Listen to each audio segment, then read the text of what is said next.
Assalamualaikum warahmatullahi wabarakatuh.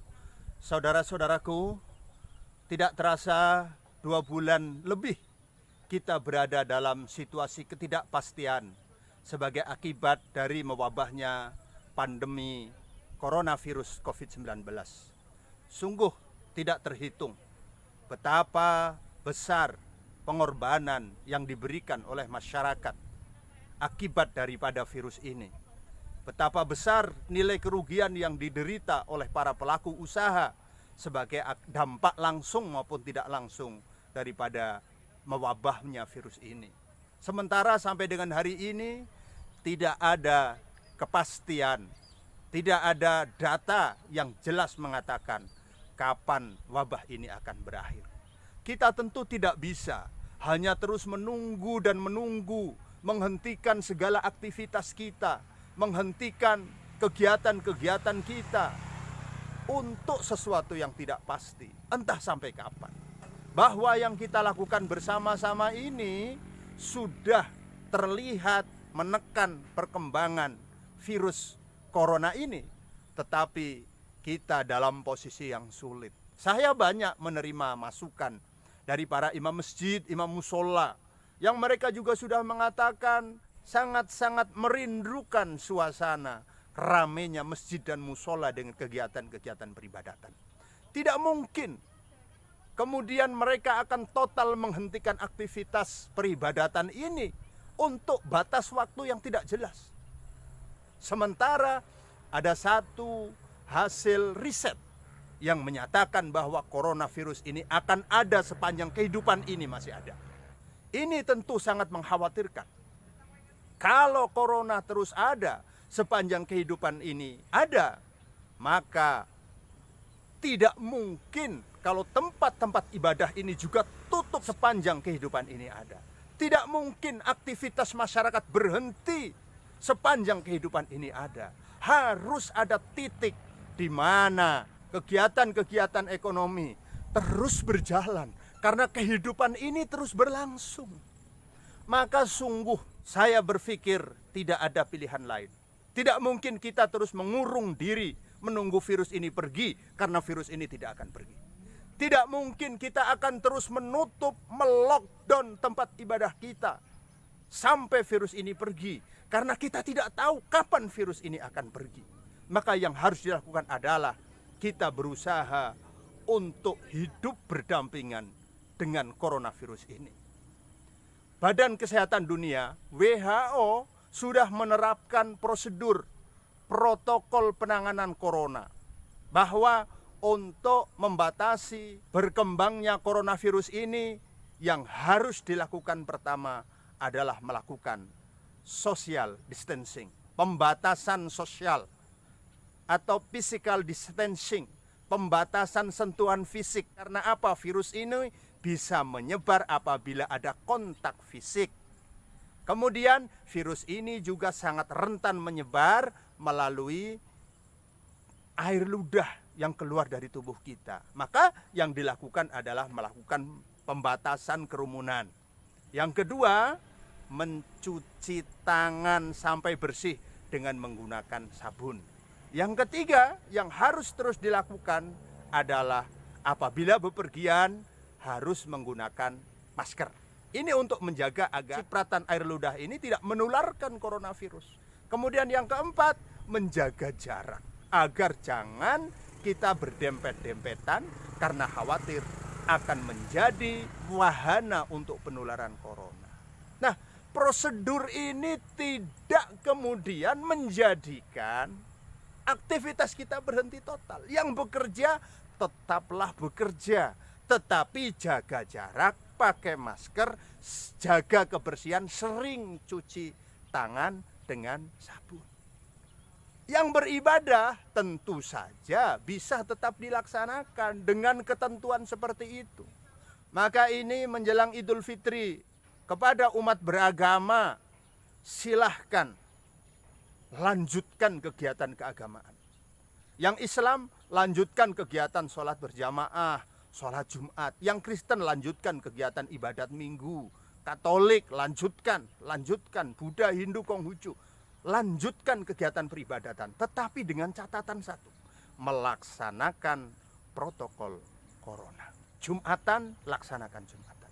Idul Fitri, laksanakan sholat sunat Idul Fitri. Sholat jamaah, sholat maktubah, laksanakan sholat maktubah. Tetapi sekali lagi harus dengan menjalankan protokol corona.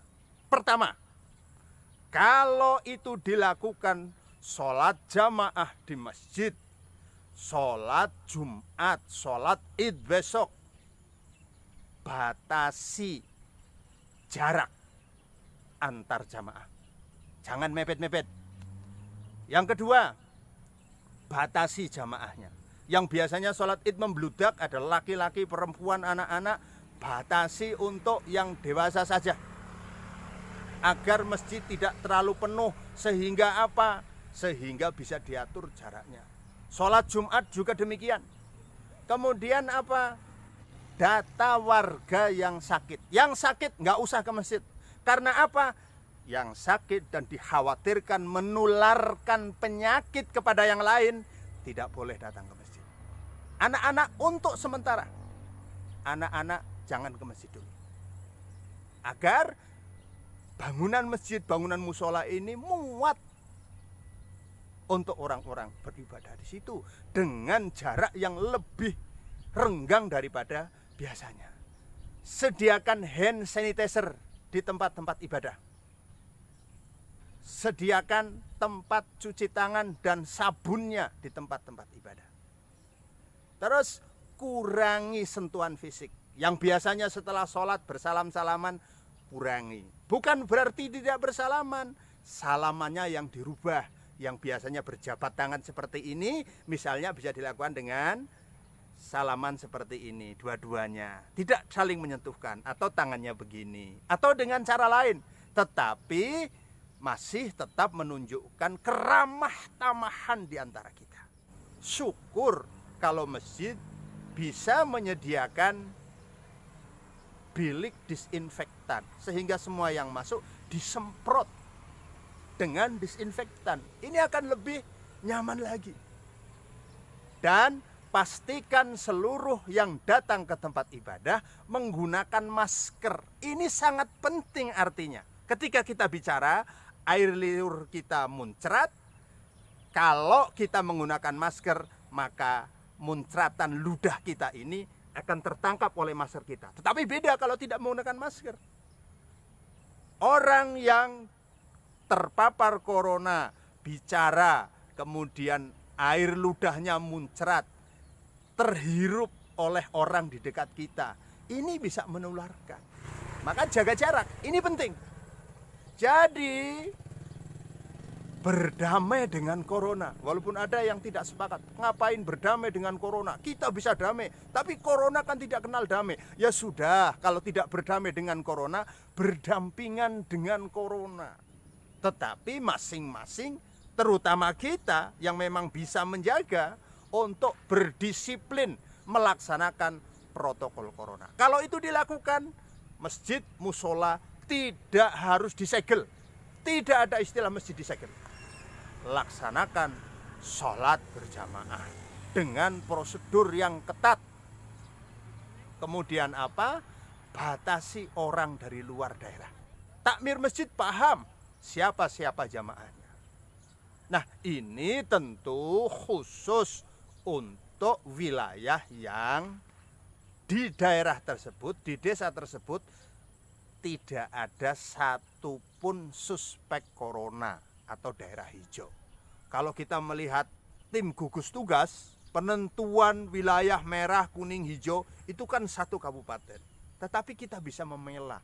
Takmir masjid tahulah di wilayah ini sama sekali tidak ada satupun yang terdampak corona. Tidak ada satupun yang terkena corona sehingga daerah tersebut aman. Tidak ada pemudik, tidak ada orang dari luar daerah yang ikut berjamaah di situ sehingga aman, bisa diawasi. Untuk yang wilayah-wilayah, desa-desa, daerah-daerah hijau seperti ini, sudah saatnya ramaikan kembali masjid, ramaikan kembali musola, ramaikan kembali tempat ibadah. Tetapi kalau daerah yang kuning, ada yang sudah terjangkit, yang terjangkit tentu harus diobati. Kemudian yang punya riwayat kontak harus dikarantina. Dan di daerah kuning ini, Fatwa Majelis Ulama Indonesia sudah menyatakan boleh untuk tidak melaksanakan sholat Jumat di masjid. Loh, kalau sholat Jumat di lapangan sama saja, di masjid juga nggak boleh. Sholat Jumat ya harus di masjid, masa sholat Jumat di lapangan. Sholat Id, untuk daerah yang hijau, laksanakan sholat Id. Bisa di masjid, bisa di lapangan. Tetapi harus dengan prosedur protokol corona yang ketat. Untuk daerah merah tidak masalah. Kalau memang daerah tersebut daerah merah, ya untuk menjaga agar tidak terjadi penularan, tidak usah dilaksanakan sholat Jumat di masjid. Ganti dengan sholat zuhur di rumah. Nah, ini untuk daerah-daerah yang lain. Karena dari 269 desa dan 15 kelurahan yang ada di Kabupaten Cilacap, kita bisa pilih berapa desa, berapa kelurahan yang di desa tersebut terdapat suspek corona. Itu yang desa merah, tidak usah laksanakan sholat Jumat, tidak apa-apa. Tidak laksanakan sholat jamaah di masjid, tidak apa-apa. Tetapi di daerah-daerah lain yang ini jumlahnya jauh lebih banyak, yang sama sekali tidak ada satupun suspek corona di desa tersebut, yang sama sekali tidak ada anggota masyarakat yang bepergian jauh, tidak ada yang mengalami gejala-gejala sakit sebagaimana sakitnya orang yang corona. Katakanlah desa hijau, masa dibiarkan untuk masjid musola juga ditutup, diberlakukan sama dengan desa-desa yang ada suspek corona? Ini kan rancu. Maka usul saya kepada Pak Bupati, kepada gugus tugas kabupaten, lakukan pemetaan yang matang mengenai desa-desa yang di situ terdapat suspek corona dan tidak terdapat suspek corona. Bagi yang tidak terdapat suspek corona, saya minta tolong, minta bantuan kepada Pak Camat, kepada Pak Kapolsek, kepada Danramil, kepada kepala desa, kepada Babinsa. Jangan terus-terusan mengawasi tempat ibadah dengan melarang kegiatan ibadah berjamaah. Tetapi beri mereka edukasi, beri mereka pendidikan bagaimana agar kegiatan peribadahan tersebut tetap mematuhi prosedur atau protokol corona. Sehingga apa? Masyarakat ini diberi pendidikan, diberi pengetahuan. Dan kalaupun dilakukan pengawasan, bukan upaya untuk menggagalkan kegiatan peribadatan, tetapi untuk mendisiplinkan warga, mendisiplinkan umat agar mereka tidak menganggap enteng, menganggap remeh dengan wabah ini. Sehingga masyarakat juga memiliki pengetahuan, memiliki disiplin yang tinggi untuk mencegah agar wabah ini tidak semakin merajalela. Kita tentu ingin kita segera kembali pada suasana damai, suasana nyaman, suasana kehidupan yang normal seperti sebelum ada wabah ini. Maka ini juga harus dilakukan bersama-sama. Jangan kemudian gebiah uyah satu kabupaten karena ada satu warga, katakanlah jumlah suspek corona di Cilacap ada 45 orang. Dan itu pun hanya berasal dari beberapa desa. Apakah kemudian 284 desa dan kelurahan ini menjadi korban semuanya? Karena 45 orang yang suspek corona, kemudian 2.500 masjid harus tutup. Puluhan ribu musola harus tutup, tidak melaksanakan ibadah. Tentu tidak bisa seperti itu. Maka kalau hari ini kita mendengar berita gugus tugas sudah melaksanakan rapid test terhadap para pegawai di pusat perbelanjaan, saya usul gugus tugas Corona Cilacap juga melakukan rapid test terhadap imam masjid, takmir masjid, dan musola se-Kabupaten Cilacap. Teknisnya, kalau sekiranya gugus tugas ini berkeberatan untuk datang ke masjid musola yang jumlahnya banyak, laksanakan itu di kecamatan, terjadwalkan. Laksanakan rapid test bagi mereka. Syukur pisan, rapid test ini juga dilaksanakan untuk seluruh jamaahnya, sehingga jelas mana daerah-daerah yang merah yang tidak dilaksanakan sholat Jumat, dan mana daerah-daerah yang kategori hijau di mana sholat jamaah dan sholat Jumat bisa terus dilaksanakan. Ini karena memang apa? Kenyataannya terjadi keresahan di masyarakat, terutama di kalangan umat, di kalangan jamaah, yang mereka sudah sangat rindu sekali hadir ke masjid, berdoa di masjid bersama-sama, memohon kepada Allah kiranya wabah ini segera berlalu. Bukanlah kekuatan doa ini adalah kekuatan yang sangat luar biasa. Maka karena tidak ada kepastian coronavirus ini akan sampai kapan, tidak mungkin kita menunggu terus-menerus. Tidak mungkin itu. Maka terhadap para takmir masjid musola, para imam masjid musola, ayo kita melakukan pendataan secara mandiri. Data jamaah kita masing-masing. Berapa yang baru bepergian, berapa yang sehat, berapa yang sakit. Nah, untuk yang sakit jangan ke masjid.